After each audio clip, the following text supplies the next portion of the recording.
I was upset that I couldn't maintain the legacy I wanted my daughter to see. Gifted people struggle with knowing where to show up and setting boundaries so that people get the healthier version of you, not the chaotic one. Some people, they have a name and you're like, okay, cool. And then you get around them and you're like, oh, you're a terror. This is what I want to do in the music industry space. This is what I want to occupy. This is how I want to do it, blah, blah, blah, blah. And he looked me dead in my face and was like, that ain't gonna work. Don't bring no drama my way. Don't bring no drama my way. Don't bring no drama my way. Yeah, I might have a great day. Don't bring no drama my way. Don't bring no drama my way. Don't bring no drama my way. What's up, everybody? It's your girl, Lish Speaks, and welcome back to another episode of I'll Just Let Myself In, the podcast where we don't wait for an imaginary permission slip, but we go through our God-given doors. I've got a guest with me today who does many things, but he wants to be known as an up-and-coming podcaster because he's about to enter this lane as well. And I'm so excited for you because I know that God is going to use you to help so many people understand their place in love and life and in the music industry, if that's what they're interested in. Ladies and gentlemen, I have none other than Joshua J. Salter in the building with me. Welcome to the couch. Thank you for inviting me. This is an amazing space to be in. I really appreciate your extension in your hand. Absolutely. as being here. It's a great start.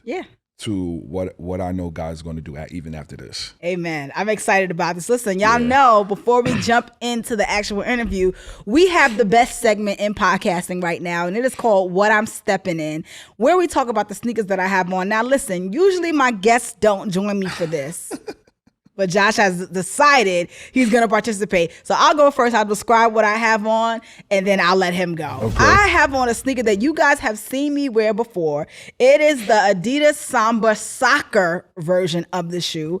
I love this shoe. It's super comfortable, super casual, super chill. I got on my Holy Culture hoodie today, so I wanted to keep it chill on the feet.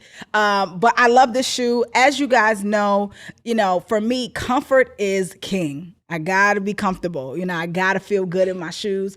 And I have all sorts of shoes from every brand. But when I wanna just have a chill, sleek, but comfortable look, I often find myself heading for these Sambas. They have a little bit of a longer tongue than the regular one. So I like that as a little bit of flair and flavor. But that's what I'm stepping in today. Josh, tell the people what you're stepping in. Some black, white, and red ones. I'm flat-footed, so they're comfortable. I don't wear these a lot, but I'll wear them when I'm, going places of importance, I would say. I like that. Thank you. Other than that, I'm pretty much a ones guy. I used to be a Chucks guy a lot, but I kind of converted over to J1s. I had previously the 6-ring Jordans and the 4s. I had some 5s in there, but ones are more so comfortable for me. I'm tall. And I it's a vibe. I can't, it's nice. I almost wore my ones that lost and found, but I decided to put these on instead. So I love that you have those on. We kind of matching a little bit. A little black and red moment. I'm kind of rocking my own brand with the Salter brand. It's a guitar strings, a heart over the guitar strings, symbolizing passion for music. Love that. And creativity. All right, we're going to get into that a little bit. So it's just, just my little personal thing. That. All right, well, y'all know how we do here, and I'll just let myself in. If you like the shoes you see, go get you some. All right, so Josh, first of all, we met on Threads. Yes. All places Threads. We met on Threads, and you put out a call just saying, hey, I'm in Atlanta. If anyone, has a podcast, I would love to be a guest. I see that type of stuff a lot on Threads. And so I try to go look when someone says they're in Atlanta, and I kind of see, and I felt called to say, hey, if you would like to come on my podcast, I'd like to have you. One, we had a lot of friend mutuals. Yes. And so I was like, all right, he must be somebody worth talking to. If a lot of the people that I talk to him too. And I just appreciated, you putting yourself out there, because I feel like a lot of people, they want to do stuff, but they don't want to look. They don't want to be caught looking like they're trying. Right. You have to be willing to look like you're trying. Absolutely. And so I appreciated you putting the call out there. Tell us a little bit about your story. Okay. And how you got into the music industry. Long story short, or long story long, I've always had a passion for music. Music has always been a part of my space growing up from childhood as a musician. It's every young, I'll say Black musician's dream to be on a stage outside of their local church because of the passion and the creativity that they have, or that they're given the opportunity to do on Sunday morning. I thought that's where the Lord was leading me. And when I got older and I was married, I started to discover that my influence in my lane was behind the scenes, and it wasn't necessarily in the forefront. So while I was working through understanding what that would look like for me, there was a love and a passion being birthed and developed for all things behind the scenes, whether that was directing things, whether that was helping set up things, whether that was the preparation before quote unquote our big events, whether that's the live recordings, the tours, many different programs. Growing up in church, you're a part of the event, but you don't know the hands and feet of the people who move it. So as a kid, you participate, but you don't really see those people until the end of the program, and they're acknowledging all the people. If they do that. But, acknowledging all the people who played a part with everything behind the scenes. And being married, I got a chance to do ministry from behind the scenes. And while the Lord was working on me in that area, my ex-wife got called to do an event. And I went with her, and while I went with her, helping her, the Lord was helping me. And because the person who was in charge over the tour that I would later go on was there. Wow. And I was able to develop a relationship, and come to find out we were family. Wow. We had extensions of one another because we occupied the same space in ministry too. So while that was being birthed and being connected, I was being offered to go travel with Ty, during the Bloody Went era, and doing the record while that was being extended and promoted, and while that was out. That tour, his first tour, was him, Pastor J.J. Harrison, who I developed a great relationship with, Tasha Cobbs, and Jacqueline Carr. What a tour. That was, my God.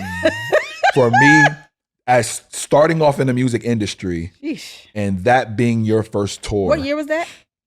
2016, 2017. My daughter was born in 2015. Gotcha. So it was right after her 1-year birthday.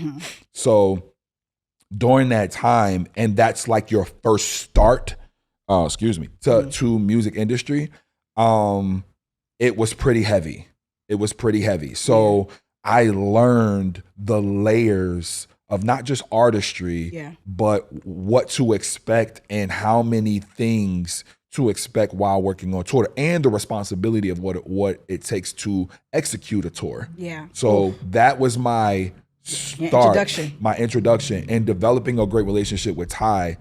I was able to not just watch him, but learn from him, even after shows were over, just to hear the wisdom from him. And shout out to my first mentor, Kelvin Leach, Locks Entertainment. And that's who got me reeled in. Him and Sean Pennington got me reeled in. All right, we're gonna get into this because I love something that you said, is that you developed a love for all things behind the scenes.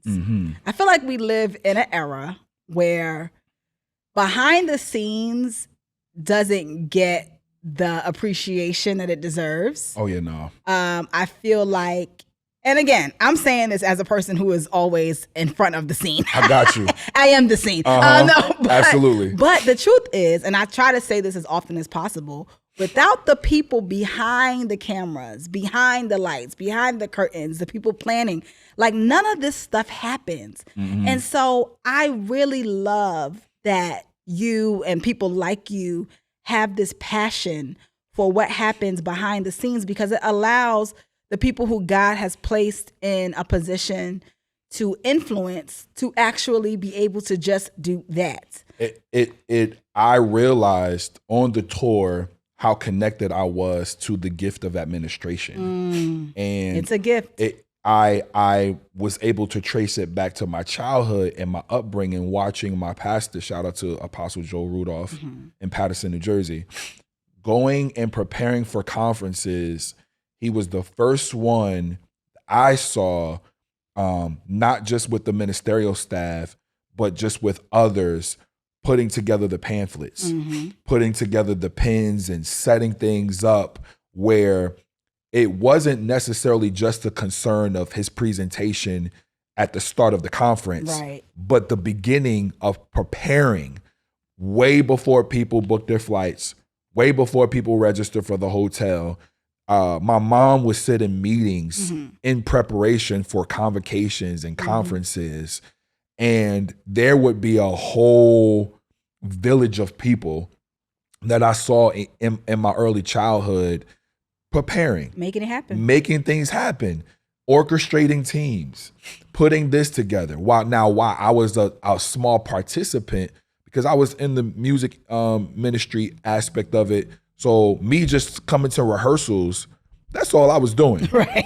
I didn't see the other stuff. I didn't know what my mom was doing while I was in rehearsal. I knew she was in a meeting, but I didn't know what she was preparing for too. Yeah. Not until I got older, Yeah. and I started to kind of see it for myself. Like, okay, I caught my pastor, my former pastor, one time while they were in rehearsal. I had to use the bathroom, and he's in the office by himself, putting the folders together, putting the things in the folders, setting things up. Later, people came and started to help and assist with him.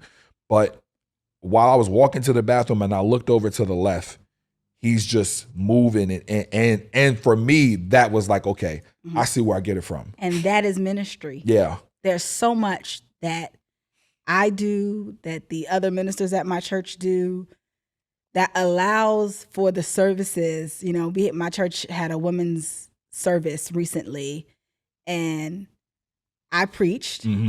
But 2 days before I was preaching, I was there setting up chairs on bags and putting stickers over water bottles, so the water bottle would say women's ministry instead of whatever it said. Absolutely. And that's the part that's not glamorous is the best part. That's the part where you get to still serve. Because when you get to a certain place, and I've been blessed to be in this place in ministry and in the music industry and now in the podcast and media space, when you get to a certain place, the temptation, if we're all real, I don't care how much you love the Lord, is to make it about you. Absolutely. And those behind the scenes moments is where you get to remind yourself that it's about God. So I love the behind the scenes moments. I love the things, that no one in my church knows that I do, or whatever, the studying, the preparing, I love that you mentioned your pastor in his office, just doing the things because I think, I'm sorry. No, go ahead. Sorry for cutting you off. I'm really understanding, if you want the best results on a stage, your preparation is off the stage before you even touch the mic. That's it. I think curating the atmosphere and the experience is indicative of how you set it up prior to you touching the mic. The reason why we don't have a lot of successful artists in today's space and multiple genres that we're looking for people to stand out is because they're not curating experiences. Their preparation is not where it should be. And that goes into so many different layers, from lyrical content to production to being at the venue for sound check on time and knowing your audience and being able to And knowing that sound check is not rehearsal. Listen, there's so many things Yes. that allow that experience to go right. And I think we're missing it because the only thing we care about is, as you alluded to, is just showing up on a stage. Yeah. And in today's space, you need more than that. Yeah. And you've always needed more than that. Artist development is really important. You know, being able to work on your craft behind the scenes, especially in church spaces. I like to tell people that I mentor, let the Holy Spirit show up in your preparation as well. Bingo. Don't get on no stage that I ask you to get on with no notes talking about the Holy Spirit, and you will be set down. Okay? You better have some preparation. Now, I'm not saying that the Holy Spirit cannot come in and help.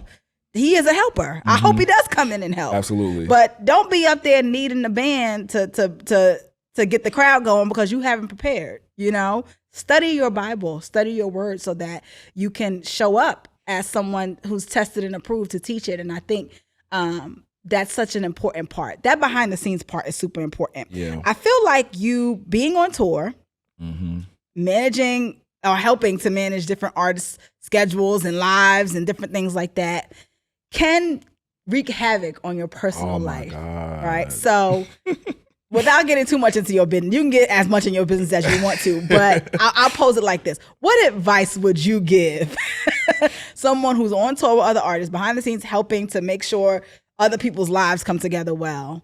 What advice would you give them to help their personal life? Your house got to be in orders before you set and order anybody else's. I think it's very important that you understand the tone of your own household, and you understand how much you need to pour to make sure things are in order. Even at the most chaotic times, you want to make sure that you have a pulse on you showing up. Because the worst thing you can do is show up for everybody else but the people that matter in your personal. Because at the end of the day, you're not going home with these artists. You're not going home with these people. You're not, there's nothing that's going to put you at a point where they're going to be really involved in your personal life. I had to learn that the hard way, of being so engulfed. And I even did this in ministry too. I was so engulfed into the craft and the love of what I was doing that there was some spaces that I was completely absent in. And it wasn't because I didn't want to show up. I just didn't know how. And it wasn't until post-marriage that I was able to kind of see, you know, myself in a different space of what's important. You know, even my parents had to sit me down and be like, okay, like, so marriage is over. So what do we do now? Like, what does order look like for you? What does setting things in place look like for you? And how are you going to show up for you? So when God does bless you again, when God does, you don't have your hands in so many places, and it's all in disarray. It's all chaotic. And I think gifted people struggle with that. Oh, yes. Gifted people struggle with knowing where to show up and setting boundaries so that people get the healthier version of you, not the chaotic one. So. Absolutely. Absolutely. I can relate. Oh, I can man. relate. You told me that you're in a season of rebuilding. Absolutely. You're in a season of rebuilding. Yeah. What does that mean? Here's something that I've had to learn how to do. Be okay with sitting down. Be okay with not doing anything. Be okay with listening to God's voice that has nothing to do with doing something. But more so just the personal work of development, relearning you, rediscovering you, going before God about the things that were missed in prior seasons. I think a lot of people, rebranding for me is being represented in a way that allows people to know the testimony and the story without shame, without guilt, without all of the things that, you know, the world would, you know, condemn us for or kind of look at us funny for. A lot of times what I'm learning is my testimony is so relevant to people, but because I'm in a season where God has kind of sit me down, he strategically allowed me to have conversations with certain people to reassure me and to comfort them. So that they can have strength for their journey, and I can be reassured that God does all things well. Yeah. He orchestrates everything from the great to the not so great. Yeah. So rebranding for me is more so about rediscovering to represent. I love that. That's a great answer. I think Yeah. I've rebranded several times, right? I have been everything to everyone. I was in the music industry for a long time. I still am, technically. But I rebranded about a year and a half ago, hard rebrand a year ago as a media personality and a podcaster. And I think one of the most important things about rebranding, whatever that means to you, is not losing who you are. Yeah. I think sometimes people want to rebrand, and from whatever failure they had, like I'll use myself as an example, right? I felt like my music career didn't do what I wanted it to do. So I was tempted to try to rebrand and act like that never happened. Yeah. Right? Now, mind you, to other people, my music career was great.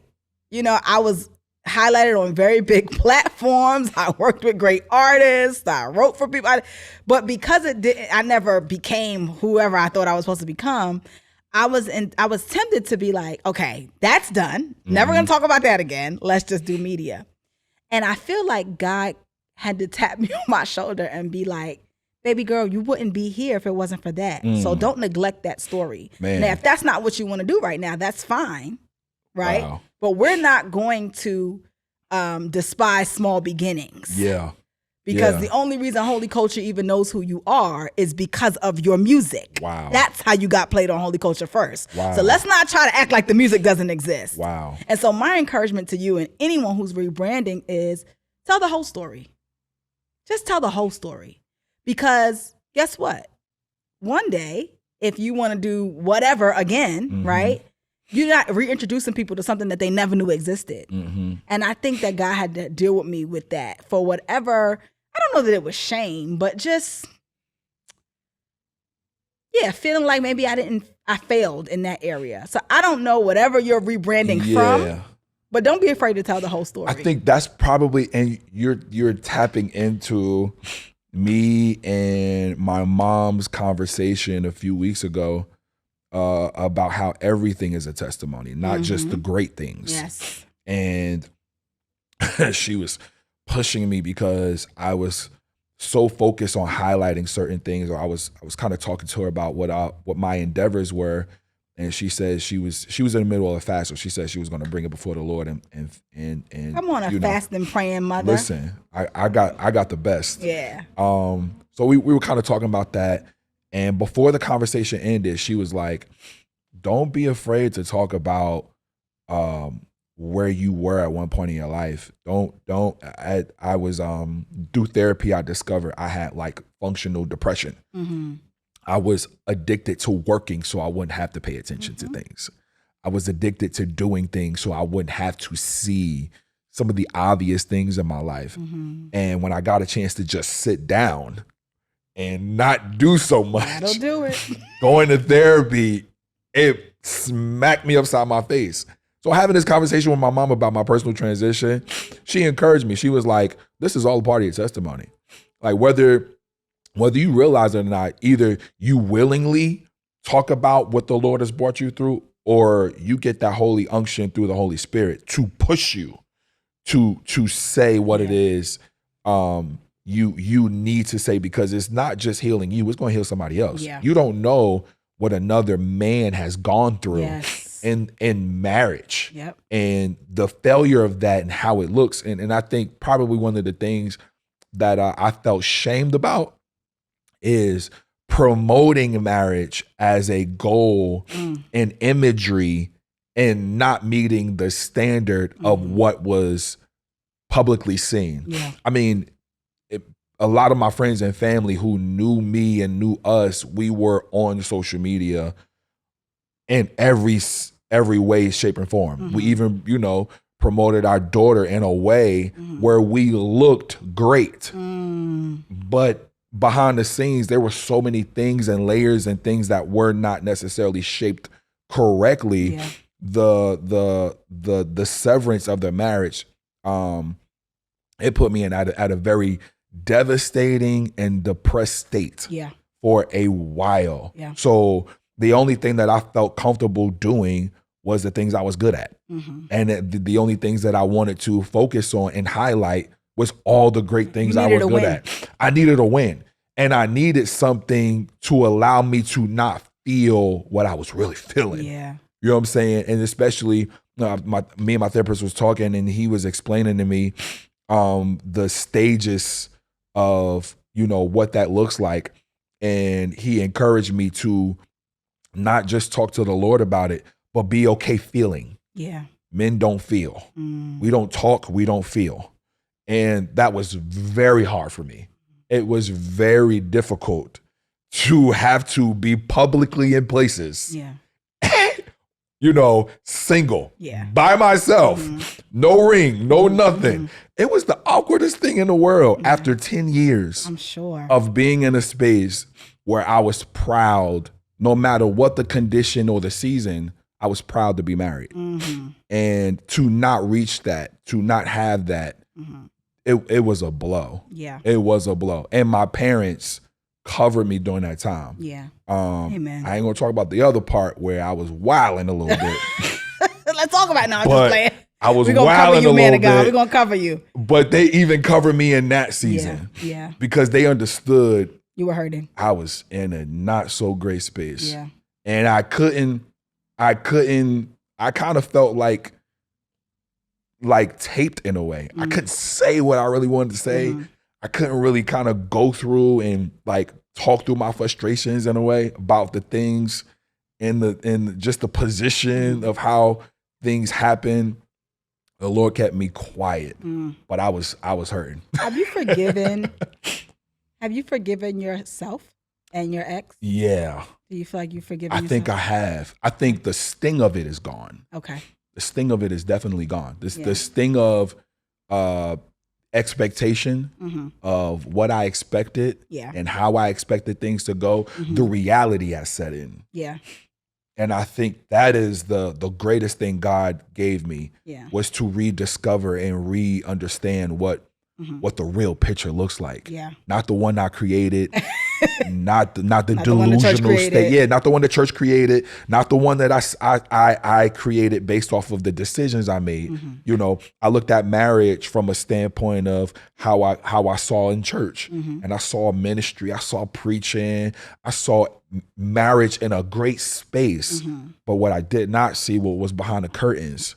And when I got married, it was like, okay, I get it. Yeah. I absolutely get it. Yeah. But yeah. I love that. Now, if God ever blesses you again to be a husband, to be in that space, because you clearly honor marriage. You believe absolutely. in it, right? What is something that you feel like you would do differently? Like, listen, I will absolutely never do that again, if I'm blessed to be married again. Prioritize more order, not just on the gifts of family, but how to implement these spaces at home. You can be effective in church, but the training starts at home. And I think I've learned the order that was created prior to was great, being gifted in things, but the order of it and how it was led, I don't think I did a great job at. And I think I know how to more so be present and setting order to a thing so that you can be great and do great exploits outside of the house. That way, the kids, wife, family know this is their order. This is how they do it. And the reason why they do it this way is because the results is how God uses them effectively outside of the home. I want to kind of reverse that, because families or gifted families, there's an implementation of just being so gifted that you live a chaotic life and there's no order or balance or boundaries to what you do. And now we have so many gifted marriages. We have so many content creators who are married. There has to be order in order to maintain your gift. That's good. And if there's not, you're all over the place. Your personality, your temperament, your tone, how you deal with people. And this is not just on stage. Yeah. This is off stage. Yeah. I've seen it firsthand. You know what I'm saying? Be on stage and minister and come off stage Come yelling on at everybody. stage and you are crazy. Yeah. Right? I've seen it. And it's okay to have an outburst personality. Right. But I think even that needs structure and order for who you are and what you do. That's good. And I don't think a lot of people understand that. Yeah. The highlight is how great you are and how likable you are on stage. But people really don't care, or they don't pay that much attention to what your looks like and the discipline you have to do or not do, so that you can maintain that gift. I used to watch my mom in many different seasons, whether she was preaching or not, maintain discipline and order. The oil always ran. I love your mom. I don't even know her, but hey, The mom. oil, You might got to get you on the couch. listen, the oil always ran, but she maintained the same space, the same order, so that when she got the call to preach, it was easy. Yeah. It was seamless. Yeah. And I used to just sit there and be like, yo, how you preach like this? But I knew, because I seen it every you see her day. life, yes. Yeah. So it would just amaze me. I'd be like, blessed. this is crazy. Yeah. But it gave me more so of the right idea of what to prepare for and how to prepare and what to do at home first. Yeah. So yeah, I love that. Yeah. I love that. Well, it sounds like you'll be ready if God ever. Oh, again. absolutely. I know you have a music agency. Yes. I want to talk a little bit about the agency and what inspired you to start it and what all you all offer. Okay. So the agency, Sultry Music Agency, was created after the Bloody Wind tour.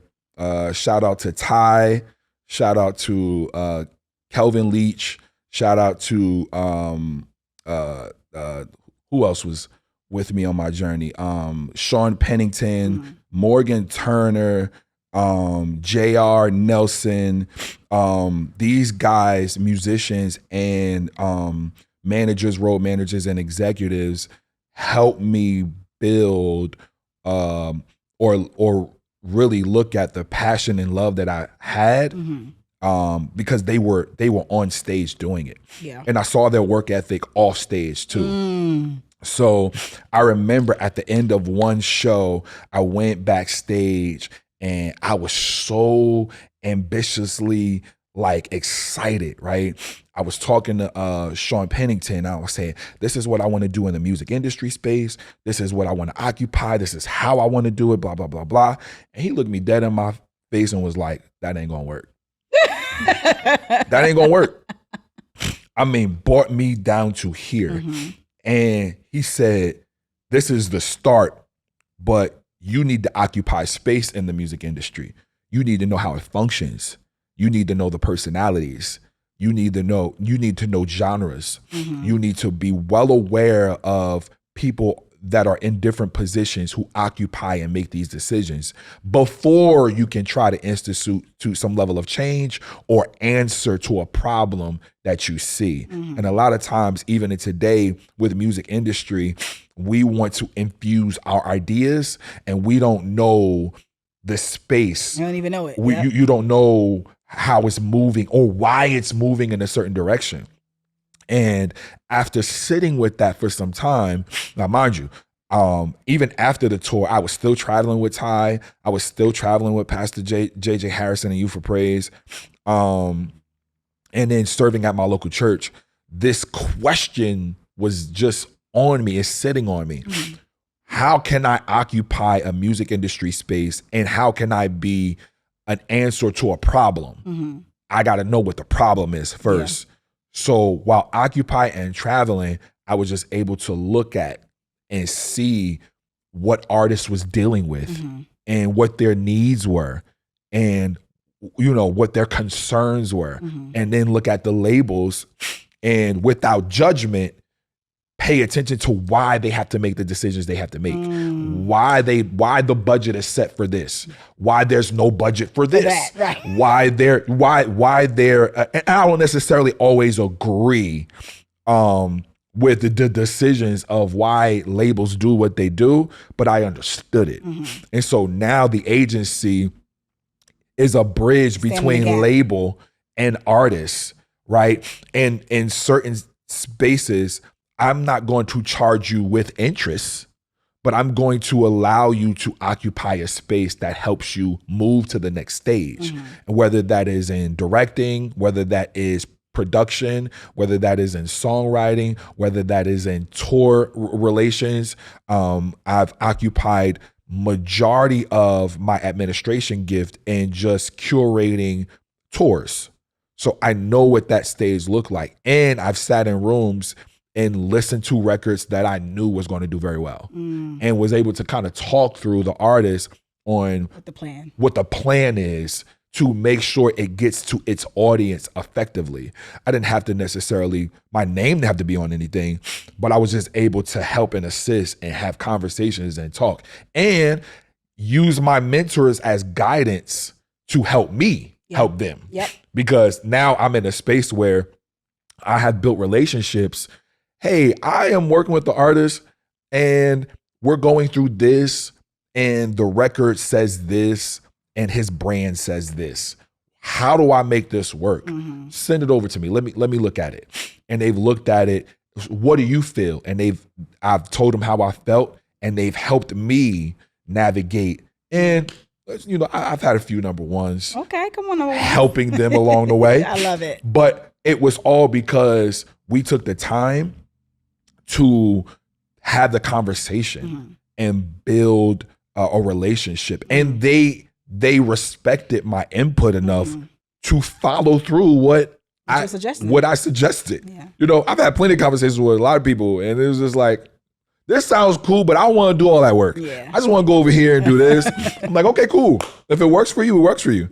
But occupying that space, it's a love. I love being behind the scenes and working through these spaces with artists. And I love being the bridge and the gap. Love it. Whether I'm in connection to a label or not, whether I'm working with an independent artist on a tour and we're trying to put together the budget or work through how to reach the audience. I love being in those spaces because it's going to help them move them where they belong. And I love just being behind the scenes. I love it. So that's what the agency does. How do you choose your clients? Like, how do you choose what artists you will work with? Because every all money ain't good money, right? Some people, they have a name and you're like, okay, cool. And then you get around them and you're like, oh, you're a terror. I'm like, I don't want to work with you. Like, you know. So how do you choose who you will work with? Well, there were some artists that I worked with that was by referral. Okay. And because of the relationships that I built, I was able to have the conversation in connection to others. Right. And then there were some people who saw me, if it was tour season, saw me out with the artist and they inquired like, hey, what do you do? And I just told them what I did and we just developed a relationship from there. A previous artist, independent artist, her name is Jessica Tony out of Greensboro, North Carolina. I was with Ty when she saw me and her parents reached out to me. She reached out to me and then her parents reached out to me and we were able to record and get things going for her. Where she was able to record an EP, move in a space where I got assigned to an independent label that was able to help her get her single and music out. And now she has the connection of a label, but then she also has connections to a very well-known producer by the name of Morgan Turner, one of my closest guys. And from that, you help develop solid relationships and get people started. People always remember who helped them. It's like your kindergarten teacher. You never forget. And and on top of that, it's a great teaching moment on what the music industry is, not what you think. So I was able to, I mean, we've had like 3-hour conversations and, you know, I pulled out certain examples and I was able to give them certain things to look at and pay attention to, where they were like, okay, this makes sense. Now we had to have some hard truths about music industry because it ain't all glamorous. But at the same time, we were able to kind of talk through it and I was able to give them the honest viewpoint of what it's going to take to move in a certain space with certain people. and they respected it, and they did it. Yeah. And she's got a few singles out, and she's doing very well. That's dope. I So, love yeah. that. So when you're on these tours, Mm-hmm. what would you categorize your role and title as? Right? Would it be road manager? Because it seems like you're a jack of all trades. Like you're pretty much just doing what needs to be done. Yeah. Right? But if you had to put on a resume, I saw road manager. Yeah. What would you title it as? Simplistically, I would like to say I'm a road manager. I think the people that I've worked with know that I can function in many other spaces. Selena Johnson, working with her, there was one city where she needed help with sound. Now, so the engineer was doing great, but she just wanted to make sure the sound was actually getting in the pockets because her voice Get that reverb for my girl. is her voice is on 1,000. Shout out to Selena Johnson. Shout out to Selena a Johnson. legend in the game. She getting me started in the R&B space. Her and Celicia Johnson, her sister, which was very instrumental in setting me up for success. There was one particular show where she wanted to know that the sound was getting into certain pockets. So she asked me, go over there and listen to what I need. And while they were in sound check, I was able to listen to the cues and the things she needed to hear. Because once that audience packs in and she's singing, that dynamic is different. So she wanted to make sure that her dynamics was going to be effective and working in spaces like that. So I normally occupy not just assisting with the itinerary, but just making sure musically you feel secure and safe, that you can rest on what you prepare for. I don't just focus on just the administration part, but I kind of engulf myself in your music. Yeah. So I know what to expect live. Yeah. And that a way, real fan. Yeah, I become a real fan. I become a real student of who you are, and I pay attention to your audience, how they react, what they like, and so when we're going back to the drawing board on what we need to maximize on, we have a reference point. And I'm able to recall moments, and I'm big on writing notes down. I'm able to recall dates, times where this worked. And it worked consistently because we did it here, we did it here, we did it here, and this was the results. And the marketplace is open for it. So I'm able to strategically move and help them, kind of like be a brain for them in case they forget. They got tons of things on their mind. And so they're not going to be able to recall every moment, but some of the most important ones matter, especially when you're trying to gear up for the next tour. Yeah. And you want to set realistic expectations. Yes. I love that. That's so important. Artists need this type of brain, this type of commitment, because the truth is, even in the podcasting space, which we're going to get into in a second for you, you just can't see everything. You don't know how everything comes off. So I have people who I say, hey, when you watch my podcast, can you take notes? Tell me what you like and what you don't like. Tell me what works for you and what doesn't. And it could be from set design to questions to there's things I had to work on, with not cutting people off and not talking more than the guest and all these things, right?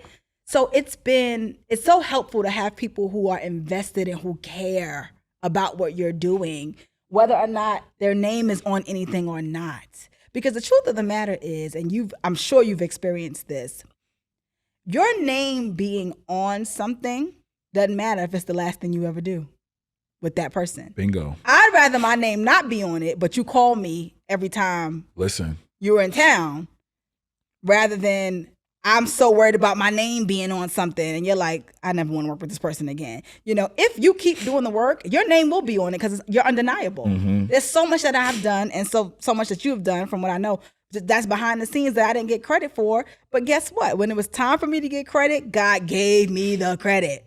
And so I think it's so important. If you have a gift of administration, if you really love an artist and just want to serve that artist, like make yourself especially young people in your 20s, when you're young and you're just running and gunning, go after it. You know what I mean? Because those are the relationships that you'll build so that when you're in your 30s and 40s and you're a little slower and you trying to build your own life so you can't just be, like you said, chaotic and all over the place, they'll trust what you've done in the past.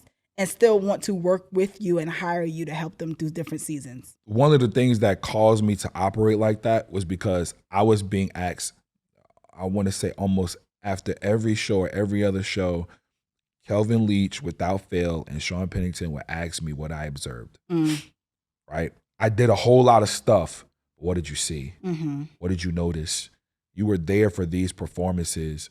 You were not just a person working and moving. Yeah. I wanted you to pay attention to all of what it takes. Yeah. Because they were doing this prior to my arrival. So they know what it's like to have to come back and have meetings to talk about these four shows, what went well and what didn't.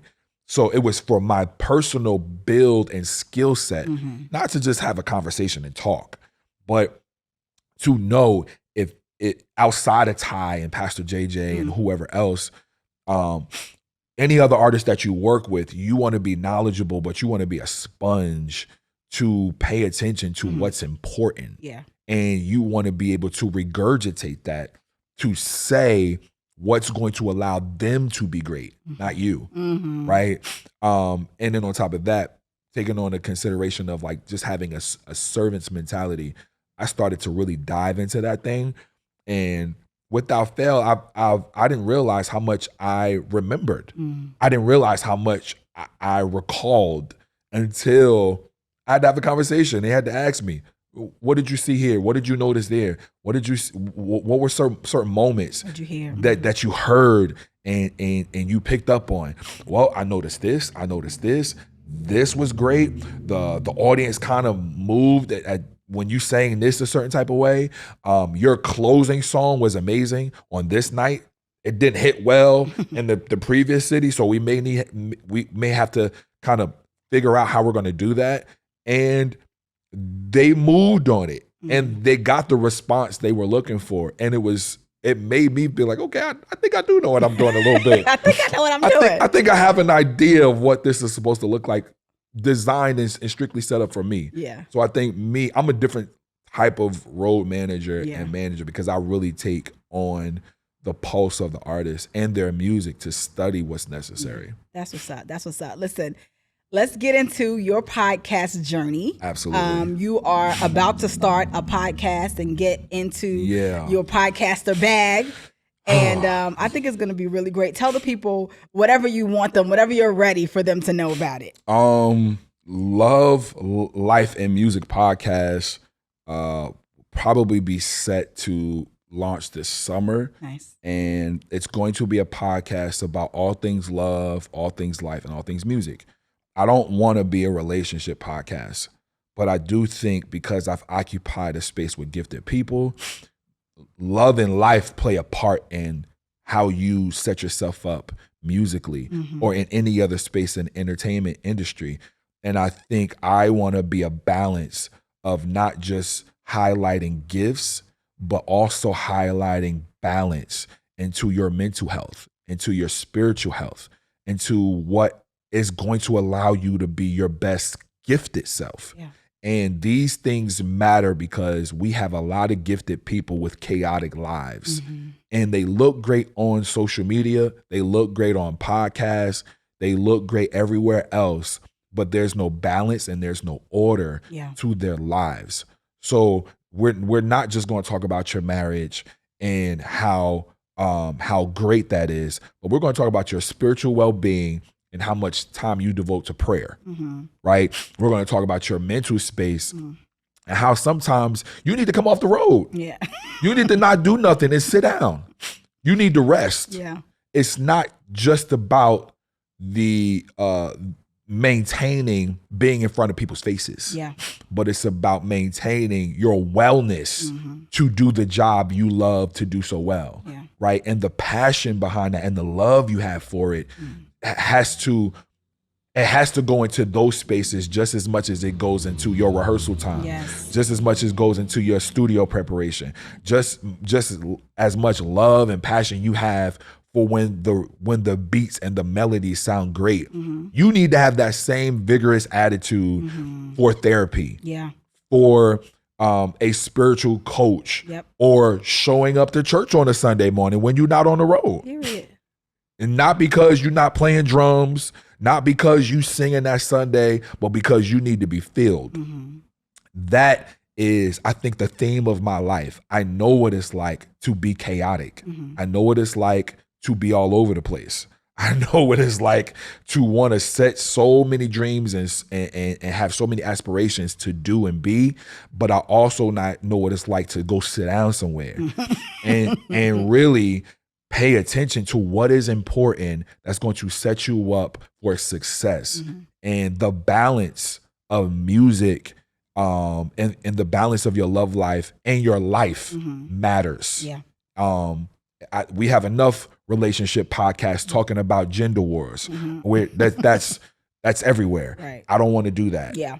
We have enough podcasts celebrating gifted people, and that's it. I don't want to do that either. I want the balance of how are you doing today? Not the artist, but the woman. Yeah. Not the mama, but the human. Yep. You know what I'm saying?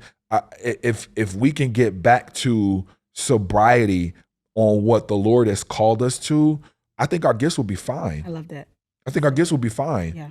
If we can step back a little bit from just, wanting to do everything, I think we'll be fine. We'll see us. Yeah. And we'll be able to minister out of an honest place. Ooh, that's it. Minister out of an honest place. I love Yeah, that. I will be able to minister and be transparent out of an honest place. Yeah. So many of us can't do that. Yeah.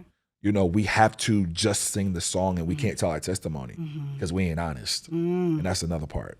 How? If we get into that, we're gonna be here for too long. But how have you found the courage to let yourself in to a new space? Right, this is new for you. This is different. How have you found the courage to let yourself in? I had an honest village of family and friends who cared enough to tell me the truth, and I was able to go before God myself and find the truth. So it was a combination of the two. It was family and friends. Even when I didn't want to have the conversation, even if I didn't want to talk, they gave me the space to operate. That it was great that they were able to allow me to kind of be in my own little bubble, but be honest with me and let God find me. You know what I'm saying? Not kind of be so like, you got to do this and you got to do that. You got to do this. They were very strategic in how they were able to talk to me, but then they also trusted my relationship with God that I would be able to find what that looks like for me. So I think me being in this new brand space is because my relationship with God, I've embraced my relationship with God and where I was and where I am. And I had a great support system to help rebuild me. Love that. To be honest. So we ask a question here at the end of our show, and it is, in the grand scheme of things, what do you want your legacy to be? It's kind of funny we're talking about legacy because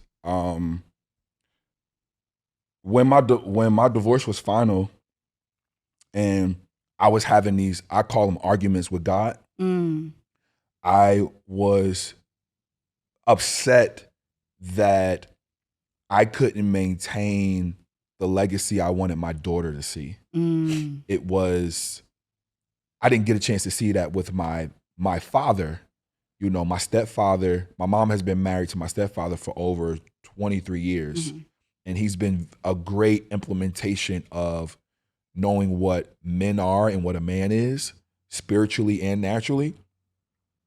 But I was trying so hard to maintain that consistently. And when it was over, me and Jesus we was beefing hard. We was beefing real hard. And because I had made certain promises to my mom, it really put me in a bad emotional space, because I wanted to fulfill a promise of, being a better generation of what my grandfather, what my father, what my great grandfather was. I wanted to set a new bar, and I found myself in a space where I was like, Lord, how am I going to do this? And the Lord strategically told me, You leave your legacy up to me. You do what I ask you to do, and your legacy will be intact. Now, the crazy thing about this is I was concerned about my legacy because my goal is to make sure that my daughter has something tangible when I leave here. I just don't want to leave her an insurance package. I want to give her something that allows her to make future decisions based on the gift of what her father gave her, whether that's a business that I can hand over to her that's created a nice amount of equity. Like she can make the decision of going to school for what dad left her or doing something that she's always wanted to do outside of that. Yeah. I'm looking at it from a generational wealth standpoint because my mom and pops didn't get a chance to have that. So because I didn't see the consistency out of my own marriage, I thought I failed. And the Lord was just like, your legacy is intact. Trust me, I got you, guy. Yeah. I got you, man. Yeah. And now I feel like the Lord he's rebuilding my legacy to something different. But I think what I want to leave is consistency of who I am, what people, the evolution. I have a tattoo here that says evolve. I want them to see, Joshua Darius Salter evolve. I want to see them. In one season he was here, in another season he was here, but his final destination, he got to what the Lord promised him. Yeah. And he got to the promised land. You know what I'm saying? So many of us we're trying to do so much great exploits that we're leaving no room for God to build or to do what he said he's going to do. Yeah. We're putting the promise of God in our own hands. And you're self-sabotaging what is strictly God's responsibility. Yeah. And I think I want my legacy to be built off what the Lord builds and what he structures. I don't want to try to do it on my own. Yeah. I know what that has looked like, and I've crashed and burned plenty of times. And we look at people's legacy, even in scripture, as what they released and let go, not what they held on to. Yep. That's incredible. We've seen people crash and burn in scripture. Yeah. We've seen people do the most craziest things, but it was ultimately what they let go of, not what they held on to. Yeah. And we look at their legacy as amazing. Yes. Right? Because of what they were able to allow the Lord to do. Yep. Not what they did in their own strength. Love that. So. Love that. Well, you're well on your way to creating that legacy, and Thank you. I'm encouraged by your story, proud of all that God is doing in your life right now, and excited to see what he's gonna do. Oh, he's gonna do something great. Yes, sir. Yes. Listen, tell the people where to find you and how they can stay connected to this rebrand and to your agency and all that you're doing. So Instagram, it is just J Darius. Facebook, it is Joshua D. Salter. Threads is the same. That's pretty much all you're going to be able to find me. You'll know when I start to post more. Yeah. I've been given a homework assignment. Yes. So after I leave here, there's going to be more. Yes. By the time you guys see and hear this episode, it'll be very easy to find him. Website will be, trust me, we got it. Because you just got too much good stuff to be sitting on it right now. Yeah, my new sis has gotten on me already on what I need to do to move forward. But yeah, that's where you're going to find me. Yeah. And be sure to look out for some amazing things happening in 2025. Absolutely. This is going to be a great rest of the year. Absolutely. Listen, thank y'all so much for joining us for another episode of I'll Just Let Myself In. If you are new here, let me tell you a little bit about what we're about. At this podcast, I often say, if you can let yourself into somewhere, that means the mechanism to let yourself in is near you, right? The key is under the mat. The key is in the rock. If you walk up to the doors. They might just open on their own like automatic doors do, but you've got to decide that you're going to let yourself in. God wants to give you new territory. He wants to allow you back into some old territory that he wants you to conquer again, but you got to be willing to let yourself in. We're not waiting for imaginary permission slips. We're walking through our God-given doors. I hope that this episode encouraged you. I hope you heard something or learned something that is going to allow you to go through the doors that God has for you. If you loved what you heard, we want to hear about it. Leave us a review, share, like, and comment. We appreciate everybody on Holy Culture who checked this episode out. SiriusXM channel 140. We love y'all Monday nights at 8 p.m. Eastern Standard Time. Also, if you're checking us out on any podcast app or YouTube, love you for being there as well. If you want to reach out to us, please email us at speakers@lishspeaks.com. We'd love to read your letters on the show. Love to answer questions or give you advice on the show as well. Holla at us whenever you get the chance, and we'll be happy to do it. And as you know, same time, same place. We will be back next week. Thanks for checking us out on this one. I'll see you on the next. Peace.